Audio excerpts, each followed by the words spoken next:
কোরআন যদি কেউ শিখতে চায়, কোরআন যদি কেউ দেখতে চায়, কোরআন কেউ যদি মানতে চায়, কোরআন কেউ যদি অনুসরণ করতে চায়, অনুকরণ করতে চায়, তার জন্য স্টেশন হচ্ছে, অ্যাড্রেস হচ্ছে, সে রাসূলুল্লাহকে দেখবে। আর রাসূলুল্লাহকে দেখা মানে হচ্ছে কোরআন দেখতে পাওয়া। আল্লাহ সুবহানাহু ওয়া তাআলা অত্যন্ত দয়া ও মেহেরবানি করে মানব জাতি সৃষ্টি করেছেন। আর এই মানুষের হেদায়েতের জন্য যুগে যুগে কালে কালে তিনি নবী রসুল পাঠিয়েছেন, তাদের উপরে ওহী নাজিল করেছেন। আম্বিয়া আলাইহিস সালাম নিজ খেয়াল খুশি মতো ধর্ম প্রচার করেননি, নিজ ইচ্ছাকে অংশগ্রহণ করাননি, বরং তাদের প্রতিটি কদমই ছিল ওহী ভিত্তিক, তাদের প্রতিটি সিদ্ধান্ত ছিল ওহী ভিত্তিক, তাদের প্রতিটি আলোচনা বিচরণ, তাদের প্রতিটি পদক্ষেপ ছিল ওহী ভিত্তিক। আর ওহী প্রদান করতেন কে? ওহী দিতেন কে? আল্লাহ। তো এই ওহী দুভাবে এসেছে, একটাকে বলা হয় ওহিয়ে মাতলু, আরেকটাকে বলা হয় ওহিয়ে গায়রে মাতলু। কোরআনুল করিম হচ্ছে ওহিয়ে মাতলু, যা কোরআনে তেলাওয়াত করা হয়। যে ওহির তেলাওয়াতকে নামাজের শর্ত করে দেওয়া হয়েছে, নামাজের জন্য ফরজ করে দেওয়া হয়েছে, সেই ওহী হচ্ছে কোরআনুল করিম, যেটাকে বলা হয় ওহিয়ে মাতলু। মাতলু মানে হচ্ছে যা পঠিত হয়, যা পাঠ করা হয়। আরেকটি ওহী আছে যেটাকে বলা হয় হাদিস শরীফ, সুন্নাতে রসুল, সেটা হচ্ছে ওহিয়ে গায়রে মাতলু।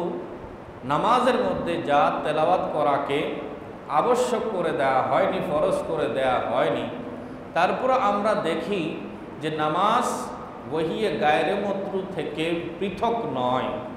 নামাজ বান্দা পড়ছে ঠিকই, কিন্তু সে পদ্ধতিটা শিখিয়ে দিয়েছেন কে? আল্লাহর রসুল। শিখিয়ে দিয়েছেন কে? আল্লাহর রসুল। আল্লাহ নামাজ ফরজ করেছেন, আল্লাহ নামাজ পড়েন না। আল্লাহ নামাজ ফরজ করেছেন উম্মতের উপরে, বান্দার উপরে, কিন্তু আল্লাহ নামাজ পড়েন না। সেটা কিভাবে পড়তে হয় সেটা উম্মতকে শিখিয়ে দিয়েছেন, দেখিয়ে দিয়েছেন আল্লাহর রসুল, আল্লাহর মাহবুব। এই বিষয়গুলো আমাদের হৃদয়ে ধারণ করতে হবে যে কোরআনুল করিমকে ওহিয়ে মাতলু বলা হয়েছে, আর ওহিয়ে গায়রে মাতলু রসুলের সুন্নাহকে বলা হয়েছে। তবে একটা জিনিস আমাদের মনে রাখতে হবে, রসুল আকরাম সাল্লাল্লাহু আলাইহি ওয়াসাল্লামের জীবনী হলো বাস্তব কোরআন। কোরআন যদি কেউ শিখতে চায়, কোরআন যদি কেউ দেখতে চায়, কোরআন কেউ যদি মানতে চায়, কোরআন কেউ যদি অনুসরণ করতে চায়, অনুকরণ করতে চায়, তার জন্য স্টেশন হচ্ছে, অ্যাড্রেস হচ্ছে, সে রাসূলুল্লাহকে দেখবে। আর রাসূলুল্লাহকে দেখা মানে হচ্ছে কোরআন দেখতে পাওয়া। ইসলাম ও কোরআনের এমন কোনো ব্যাখ্যা গ্রহণযোগ্য নয় যা নবীর জীবনের বিপরীত হয়। আল্লাহর রসুলের জীবনের বিরুদ্ধে গিয়ে, বিপরীতে গিয়ে ইসলাম বা কোরআনের কোনো ব্যাখ্যা গ্রহণযোগ্য হবে না।